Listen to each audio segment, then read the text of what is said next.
A few years ago, I made a tutorial on how to sculpt an ear in Dreams, and I used something called internal cloning in Dreams, which is a very efficient way of quickly building out shapes.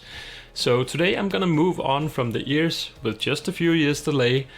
I'm gonna move on to how to sculpt a nose in Dreams, and I'm gonna be using some of the same techniques. I'm gonna show you basic sculpting, I'm gonna show you soft blending, I'm gonna use some internal cloning, and as you can see, I'm using move controllers here. It's my preferred way of sculpting in Dreams, but you might want to use your DualSense or your DualShock controller instead. I know some dreamers prefer one over the other. I tend to prefer using the move controllers because of the freedom of sculpting with both hands, being able to rotate the camera while I'm sculpting. I would say for stuff like this, always remember to use reference or at least have a mirror on your table so you can look at your own nose while sculpting. Open up your tool palette, you open modes, go into sculpt mode and pick for the first technique here, pick the cube tool. Now go into your guides menu, go and pick the mirror mode. You can hide the mirror if you want so you don't see this mirror preview in your sculpt, which might interfere a little bit with your sculpting. I do that by hiding mirror here. Then you can pick a color for your sculpt. And if you use the move controllers, take the main hand controller and bump that against the bottom of the offhand, and then you get the color wheel. You can also open your tool palette and go in here under colors, and you can then pick either one of the presets, or you can open the color picker here. Exactly like I just did with the shortcut. On your DualSense controller, you can open the color wheel by clicking on the touchpad here.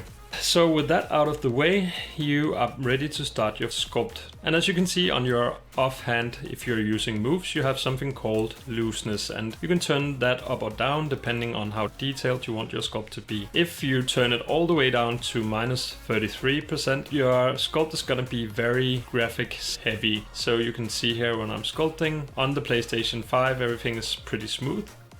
But what you can see down in the corner here is that your thermometer, the graphics firmware, went up to 11% just for this sculpt alone, which is pretty crazy. And as I increase the size of the sculpt, you'll see it going up further. So all the way up now to 15% for this sculpt alone. And with thermo like that, you will quickly run out of thermo for your full scene, which can be a problem if you want to make like a full game or something. What you can do then instead is, if I undo all of my sculpt strokes here, then turn the looseness up to plus 40 or 30%, something like that. And you'll now see the flex pretty clearly, but this is still good for quick gestural sculpting. And as you can see with this kind of flex level, your graphics firmware won't go up nearly as much, even with a pretty big sculpt like this.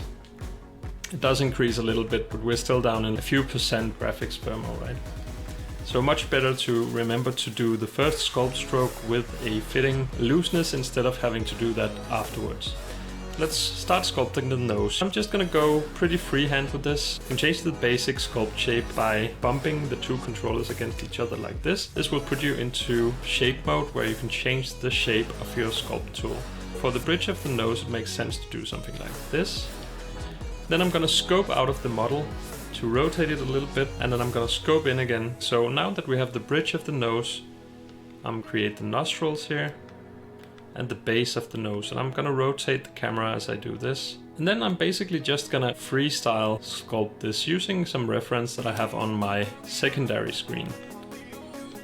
Let's sculpt the upper part of the brow here, and maybe just a little bit of the cheeks just to give the nose a base to rest on here. I'm not gonna sculpt the full face for this one, I'm just gonna put in the basic surroundings. This is already looking a little bit like a nose. Depending on your scene light, you can change your lights around to get a bit more shadow on your sculpt, or maybe even delete this one. As you can see, I've put in a few spotlights here to illuminate the scene a bit. So something like this looks pretty good, I think. And then it's just a matter of refining your sculpt. In here, you can make the actual nostrils.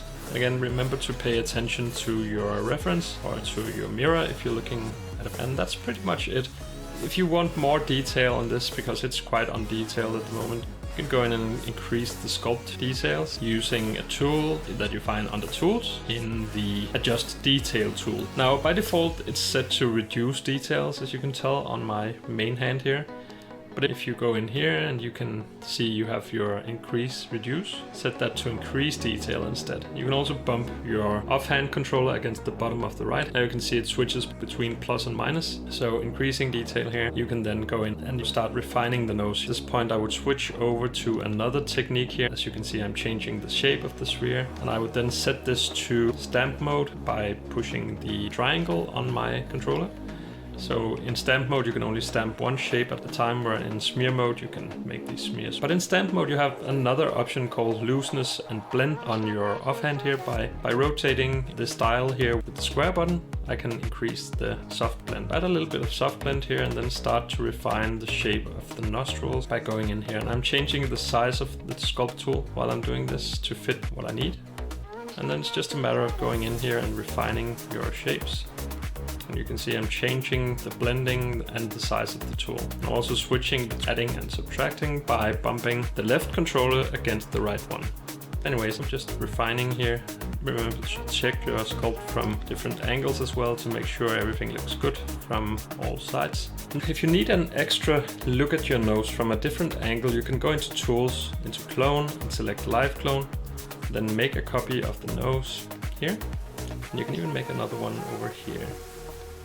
So now when you're sculpting, you'll see that the changes you make are reflected on the clones, allowing you to actually sculpt from several sides at once, which is very useful, especially outside of VR. So I'm just slowly refining here and things are starting to look good. Let's go even closer here and do more details.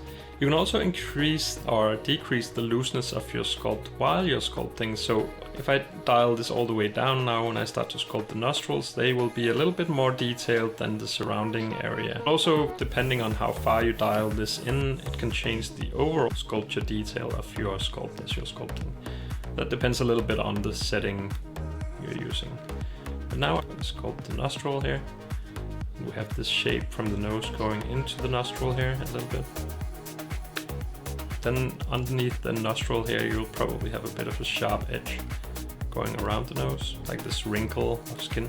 And it's already starting to look pretty good now, I think. There's still room for refinement, and obviously you can go nuts with detail here if you want. For the sake of the tutorial here, I think we're gonna keep it at a relatively simple level, right? But as you can see, the two live clones I have are updating as I'm sculpting and giving me a good idea of the three-dimensional look of this thing. So especially if you're sculpting without the VR headset, it can be a little bit difficult sometimes to judge the overall shape of your object. And if you forget to check your sculpt from various angles all the time, you might get surprised by how wrong the sculpt can look from another side than the one you're sculpting from. I've done this several times myself, and it can be quite time consuming to fix. So just remember to check all the time from different angles. Now, you might get these weird noisy shapes sometimes when you're building in Dreams, and the way you get rid of those is just by picking a small tool, going in and then slowly like ironing out that small bump in the sculpt. The last technique that I want to show you is multi-cloning inside of a sculpt. So I can demonstrate that over here. If you put in a stamp shape, and if you then scope out of the tool by hitting the circle button on the move controller, you exit the tool without actually exiting sculpt mode, right? Because I'm still in sculpt mode, so I can still change anything in my sculpt. But now I can move this around, and I can even hold down. You can see triangle plus trigger equals clone. So if I do this, I can then add clones, and I can add multiple clones by hitting either the square button or the triangle. So the square button adds clones between the original and your cursor. And you can add as many as you want, giving us these very smooth, nice shapes here. You can also use the triangle button, so instead of adding between the two shapes, it just continues the movement, which can give you some very interesting shapes as well, as you can see here. But just keep adding clones, keep adding lots and lots of clones. You can make shapes like this. So the downside of using multi-cloning is that if you, after your cloning operation, wants to move the whole shape, that's not possible because it's basically just a lot of small shapes, right? So that makes it a little difficult to work with, and sometimes you then might want to use the smear tool instead to make your smears like this, because you can always move the whole smear afterwards. You can also use the cloning trick here, but you won't be able to make as many clones. In this case, I can only make 4 clones, otherwise it just gets too heavy if you have a very complex smear and clone that hundreds of times. But anyways, let's go in and remove those smears. And then I'm gonna use multi-clone here in stamp mode to refine the shape of the nose. So I'm picking my shape and I'm adding clones in between the original shape and my cursor. As you can see here, I'm shaping up the nose like this. You can even scale down your end stroke, and then that scale operation will be applied across the whole multi-cloned object. And in here we can go in and we can refine this shape a little bit. Now I do feel like I could have made the nose a little bit bigger. It's a little underwhelming, I would say, in this case, but that's okay. I feel like the area here should be a little bit thinner as well. And that's some very large nostrils. It looks a little bit strange. So finally then we want to add a little bit of color and maybe want to change the sculpture properties. So I open up the properties and add a little bit of shine, just a little bit of shine. Maybe a little bit of waxiness or metalness depending on what kind of surface I want for the sculpt. In this case I'm adding a little bit of waxiness, which is gonna give this subsurface scattering look here.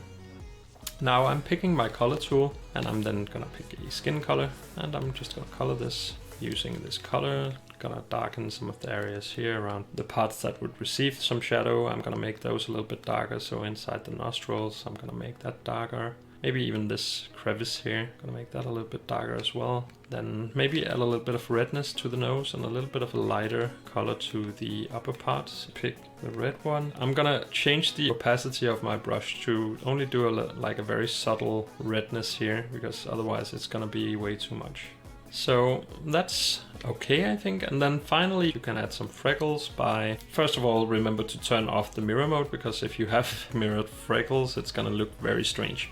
So I'm gonna turn that off. I'm gonna turn on the surface snap and I'm gonna increase the opacity, and it might be a little bit too much here, but you can always go in with a normal brush afterwards and tone this down.